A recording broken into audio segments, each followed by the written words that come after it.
maybe she wanted to for to marry a specific man, or maybe to have a child, whatever it is, and she went and made a vow.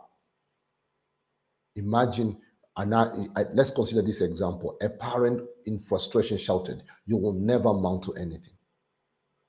And that's why some of you that you are there, some of the words that have changed your destiny, you will never amount to be anything. You will be a prostitute. You will be useless. Whatever it is, look at you, you're a very stupid child. Imagine an ancestor. Imagine, child of God, consider an ancestor who verbally dedicated their children and their lineage to the idol. Yes, I know it. I'm talking about where you're coming from. Some of you here right now, you have 3, 4, 5, 6. You have 3, 4, 5, 6. People from different nationalities, and every one of them, this one was dedicated, this one was dedicated, that was dedicated, and then they became your grandparents, and then it's just been transferred. And some of you are not dedicated their children to a lineage of idols. I was watching one cartoon called one Disney cartoon about this Moana. It's called Moana. This something to do with Hawaii and all that kind of stuff. And I was looking on the history of it. Actually, there was a movie. It's a movie actually, and it's actually based on a true story. And I saw those people dedicating their lineage. The Maui people, yes, the Maui people. They're called the Maui people. Or from New Zealand and all places, dedicating the whole lineage to an idol.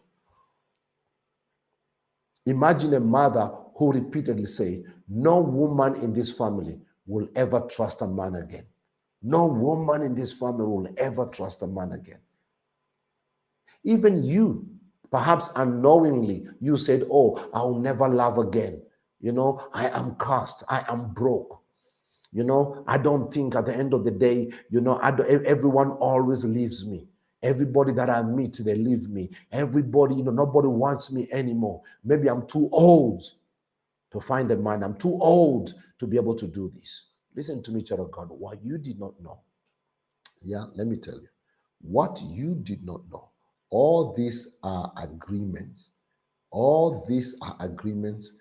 All these are agreements. I'm telling you. Verbal covenant made either with God, with self, or with the demonic system. And remember what Jesus said: where 2 or 3 shall come in agreement as asking anything, it shall be done for them. And what listen to me, whatsoever is not revoked or reversed, it continues to run its course through generation. Yes. Now, just to make it understand for you, let me show you something. Let me make it very simple.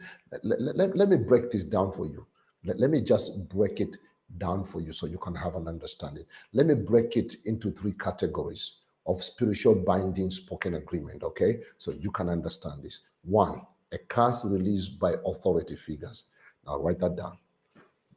So let me just break it into 3 categories of spiritual binding, spoken agreement. 1, a curse released by authority figures.